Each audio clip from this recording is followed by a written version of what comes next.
Fenómenos Ginas. Pregunta, ¿es posible regresar a voluntad con todo y cuerpo, maestro? Existe una ley en el mundo de la cuarta dimensión y es que todas las cosas regresan a su punto de partida original. Muchas gentes de Ginas pasan la noche entera lejos de su casa con cuerpo de carne y hueso y, flotando en la atmósfera, regresan a su hogar cuando ya está rayando la aurora, cuando ya está amaneciendo. Lo interesante del caso es que, al volver a su cama, el cuerpo vuelve a quedar en la misma posición que tenía antes de levantarse. En cierta ocasión saqué de casa una maceta en la cual había una hermosa planta. La maceta regresó por sí sola al punto de partida original. Quiero que ustedes sean prácticos, mis estimables amigos. Quiero que se conviertan en gentes ginas. Quiero que sean ocultistas verdaderos, no simples teorizantes. Conferencia. Diálogo entre maestro y discípulo sobre los estados de Ginas. Pregunta, maestro, tengo entendido que aquí, en el bosque de Chapultepec, hay un templo en estado de Ginas. ¿Puede usted pasar a cualquier hermano hacia ese templo, pero con cuerpo físico? Sí, se puede, cuando los adeptos del templo lo autorizan, porque no vamos nosotros a echar abajo las puertas del templo, ¿no? Hay que, primero, tener la autorización. Todo esto tiene sus leyes. Uno no tiene derecho a entrar al templo de Chapultepec si antes no es debidamente autorizado, y para ser autorizado, pues tiene uno que merecérselo. Ese es un templo de la cuarta vertical. Eso es todo. Ahora, meterse uno dentro de la cuarta vertical, no es tan difícil, no es tan difícil.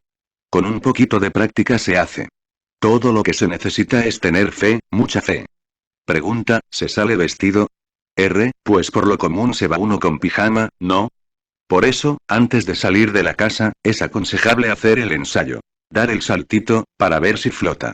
Porque no sería muy agradable salir uno con paños menores a la calle. No, uno hace primero el ensayo, adentro, para ver si flota, y si flota, pues se da el lujo de irse. Si no flota, es porque no agarró la cuarta vertical, y entonces vuelva a su camita y repita el experimento. Pregunta, ¿y para volver después de haber viajado en estado de Ginas? ¿Para volver?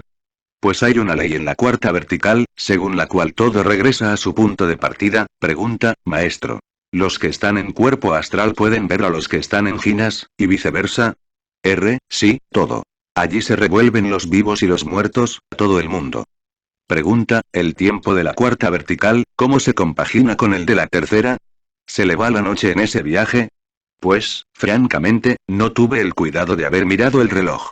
En medio de ese experimento, uno no se acuerda del relojito, se olvida uno. Únicamente pensé que el viaje fue largo y que fue maravilloso, muy maravilloso. Indicaciones Ginas.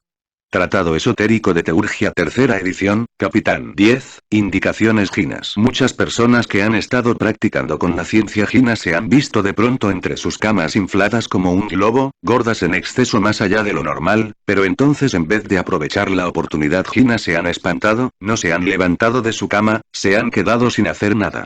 Es claro que si de pronto nos vemos en ese estado, es porque el cuerpo físico ha entrado en estado de Ginas. Se debe aprovechar entonces la oportunidad y levantarse de la cama y salir caminando rumbo a cualquier lugar. Una de las particularidades Ginas es que el cuerpo comienza como a engordarse en exceso o a inflarse desde los tobillos hacia arriba y si nos miramos bien podemos ver la amarilla manteca del cuerpo. El espectáculo es muy curioso, nos vemos demasiado gordos pero podemos flotar porque el cuerpo físico ha salido de la región tridimensional y ha entrado en la región de la cuarta dimensión, tetradimensional. Todo el cuerpo físico en Ginas es elástico, plástico, dúctil y puede tomar la figura de cualquier animal pudiendo hacerse visible, en cualquier lugar en esa figura. Los médicos ni siquiera sospechan que el organismo humano en Ginas pueda hacerse plástico y tomar cualquier figura. Ginas blancos y negros. Hay tierras de Ginas y magos blancos y negros. Ningún Ginas blanco debe visitar logias negras. Todo Ginas blanco debe adorar al Cristo y llevar un Cristo en su lecho. Hay salones de Ginas negros y ningún estudiante debe visitar jamás dichos salones. Existen tierras de Ginas blancos y negros. Los gnósticos solo deben visitar las tierras de Ginas blancos. Pranayama. El libro amarillo, Capitán 14, Estado de Ginas. Se debe practicar muchísimo pranayama para conquistar los poderes Ginas. Con el pranayama se logra el poder que nos permite poner el cuerpo físico en estado de Ginas. Es urgente practicar el pranayama antes de usar esas claves. Resulta interesante que los testigos Ida y Pingala, en última síntesis, tienen sus raíces en los testículos derecho e izquierdo del varón, y en los ovarios de la mujer. Por ese par de canales nerviosos suben los átomos solares y lunares del sistema seminal hasta el cáliz, el cerebro. Las dos fosas nasales y los órganos sexuales se hallan conectados mediante los dos testigos. Estos nos invitan a reflexionar. Realmente, el pranayama es, entre otras cosas, un sistema de transmutación sexual para solteros. Todo gnóstico debe empezar sus prácticas después de haberse preparado intensamente con el pranayama. Los grandes maestros del yoga, flotan en el aire cuando están practicando pranayama. Solo puede flotar en el aire el cuerpo que se escapa de la ley de la gravedad. Solo puede escaparse a esa ley el cuerpo que se mete dentro del hiperespacio. Con la fuerza mental, conscientemente manejada, podemos meter el cuerpo físico dentro del hiperespacio. La ciencia Jinas es cuestión de vibración. Por encima y por debajo de los límites de percepción objetiva existen mundos colocados en otras dimensiones. Con la fuerza del pensamiento podemos, mediante ciertas claves de la ciencia Jinas que a continuación damos, acelerar la frecuencia oscilatoria y vibración normal del cuerpo físico. Entonces, penetramos con el cuerpo dentro del hiperespacio. Cuando los científicos logren el control absoluto del movimiento atómico, podrán poner cualquier cuerpo dentro del hiperespacio. Los devotos de la religión Jinas, antes de sus prácticas con el pranayama, deben orar a la Divina Madre suplicándole que les dé el poder de poner el cuerpo físico en estado de Jinas. Se debe practicar muchísimo pranayama para conquistar los poderes Jinas. El estudiante debe seleccionar cuidadosamente la clave que más guste para practicar la ciencia Jinas. Es urgente que el estudiante comprenda que la religión Jinas exige castidad absoluta y suprema santidad. Recuerda, bien amado discípulo, que los poderes divinos de la ciencia Jina son muy sagrados. Estos poderes solo se pueden utilizar para sanar enfermos a distancia, para curar, para entrar en los templos de la logía blanca, para estudiar las maravillas de la creación entre el seno de la naturaleza. Todo aquel que intente hacer uso egoísta de los poderes Jinas, se convertirá en un horrible demonio, y rodará inevitablemente al abismo. Ley es ley. El karma castiga a los abusadores.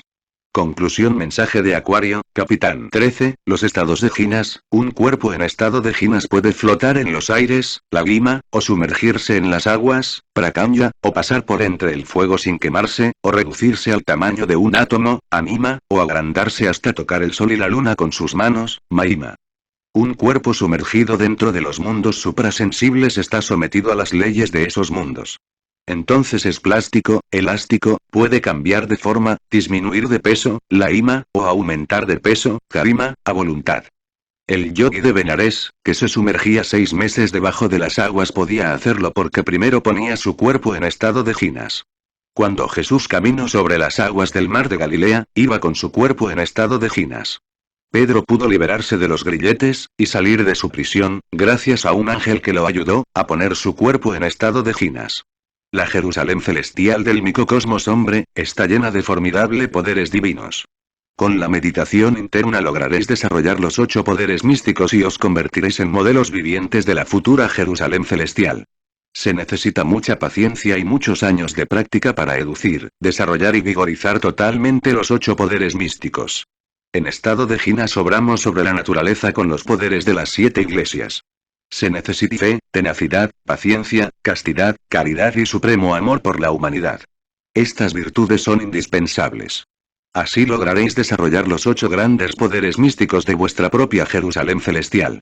Esos 8 místicos poderes pertenecen a las 7 iglesias. Aquellos que se cansan, los inconstantes, aquellos que adulteran con Jezabel, que se dice profetiza, jamás lograrán los 8 místicos poderes de los santos.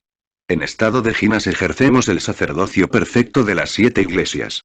Todo hombre que se cristifica, se convierte en un vivo exponente, en un vivo ejemplo de la futura Jerusalén. Medicina oculta y magia práctica, otra práctica jinas. Estoy seguro de que millares de lectores de este siglo XX se mofarán de estas caves, porque las gentes de este siglo solo quieren cohabitar y conseguir dinero, dinero y más dinero. Este libro no es para los bárbaros del siglo XX. Este libro es para la humanidad luminosa de Acuario. Aquellos que acojan este secreto para entrar en cuerpo físico al plano astral podrán trasladarse a los sitios más lejanos de la Tierra en pocos segundos, pues en el plano astral no existe ni tiempo ni el espacio, allí es todo un eterno ahora, un eterno presente. Los mundos suprasensibles son la patria del espíritu. Sorbida es la muerte con victoria. ¿Dónde está, oh muerte, tu aguijón? ¿Dónde, oh sepulcro, tu victoria? Conferencia. Esotéricos u ocultistas. Hay muchos otros mantras que podemos irles enseñando, a medida que ustedes avancen en estos estudios. Hoy he querido indicarles cómo meter el cuerpo físico en la cuarta coordenada. Les he platicado que hay jinas blancos, que hay jinas negros, que hay tierras de jinas. Las tierras de jinas son tierras de la cuarta dimensión. Este es el paraíso terrenal, de que habla la Biblia. Los campos elíseos, como se dice el Edén. Allí encuentra uno humanidades bellísimas, de carne y hueso, que viven al otro lado de nosotros. Sin embargo, las gentes no las ven. Son gentes que viven, que comen, se reproducen. Son personas, la única ventaja es que no tienen ego. ¿Lo ven? ¡Qué ventaja tan formidable! No tienen ego, son inocentes, puras, bellísimas. Son razas de carne y hueso, humanos, que saben de los de aquí, de la gente que vive en el mundo de las tres dimensiones, y ven con horror a esta gente. Son razas que no han salido del Edén, que viven en el Edén. De manera que la gente que vive aquí, en este mundo de tres dimensiones, no es la única gente del planeta Tierra. Hay otras razas viviendo actualmente en la cuarta vertical. Son personas, humanos, pero eso uno lo viene a evidenciar, a verificar, cuando aprende a entrar en la cuarta vertical. Antes no. Antes hasta puede ser un motivo de creencia, o de incredulidad, o de carcajada, o de un sarcasmo, o de un cuento para niños pequeños. Pero cuando uno ya de verdad se entrenó en el uso, dijéramos, en aprender a entrar en la cuarta dimensión, eso se vuelve una realidad tremenda. En todo caso, este es el esoterismo práctico. Más vale ser prácticos y no perder nuestro tiempo en teorías de enjuicioso contenido, que no nos llevan a ninguna parte. Hay que ser prácticos, eso es todo. Conferencia. El paraíso perdido. Mis amigos. Entiendan ustedes que todo este infinito ilimitado, nos movemos y tenemos nuestro ser, está gobernado por el sol central espiritual, por el sol sagrado absoluto, que no es físico. Que en tal sol moran las inteligencias divinales, que gobiernan el espacio cósmico. Así que en realidad de verdad, quien aprende a meterse con su cuerpo físico en el jardín de las Hespérides, podrá comprobar por sí mismo y en forma directa, la existencia de esos soles majestuosos que alumbran extraordinariamente al espacio que nunca tiene límites.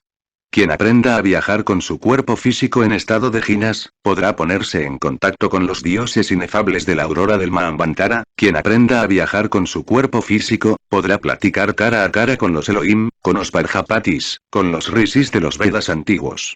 Quien aprende a viajar con su cuerpo físico, podrá ponerse en contacto con nuestro señor Quetzalcóatl y vivenciar por sí mismos que Quetzalcóatl es el logos platónico, el demiurgo griego, es el verbo, es la palabra y Juan precisamente en su evangelio dice: en el principio era el verbo, y el verbo estaba con Dios, y el verbo era Dios. Por él todas las cosas fueron hechas y sin él nada de los que es hecho, hubiera sido hecho y ha llegado la hora de que ustedes luchen por escaparse a este mundo tridimensional de Euclides, donde solamente reina la amargura. Ha llegado el momento en que ustedes aprendan a visitar los campos elíseos, para que arrojados a los pies de los maestros, puedan escuchar la palabra perdida en el primer instante. Ha llegado el momento en que ustedes mismos conozcan nuevamente los misterios del antiguo México y la sabiduría de los misterios de Eleusis, y la corriente divinal, heroica, que votara de los antiguos misterios de los rishis de la India y Samael Aun Weor. Notas 1. Conferencia.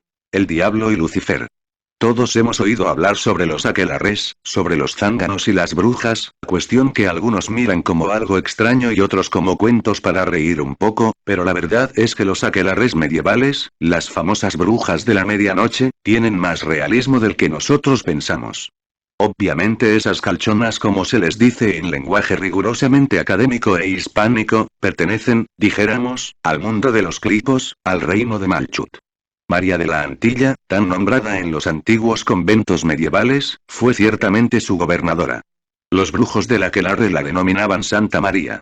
Cuando yo investigué a esa extraña criatura en el mundo de los clipos sobre cómo compartía su vida con tantos magos negros, sobre cómo podía meterse entre tantos aquelarres, sin embargo jamás le vi eso que podríamos llamar perversidad. Los tenebrosos de la mano izquierda, las criaturas sublunares le rendían culto y consideraban a esa maga no como algo tenebroso, sino como a una santa. Yo quise saber qué había de verdad en eso de la presunta santidad de una criatura que se mezclaba con las tinieblas, que figuraba en tantos aquelarres de la Edad Media. ¿Quién, que se haya ocupado de estudiar la alta y la baja magia del medievo, no ha oído hablar alguna vez de Santa María? Yo tenía que aclarar esto, y lo aclaré precisamente en el mundo de Tiperet, en el segundo triángulo. Allí invoqué a esa entidad. Fui oído, y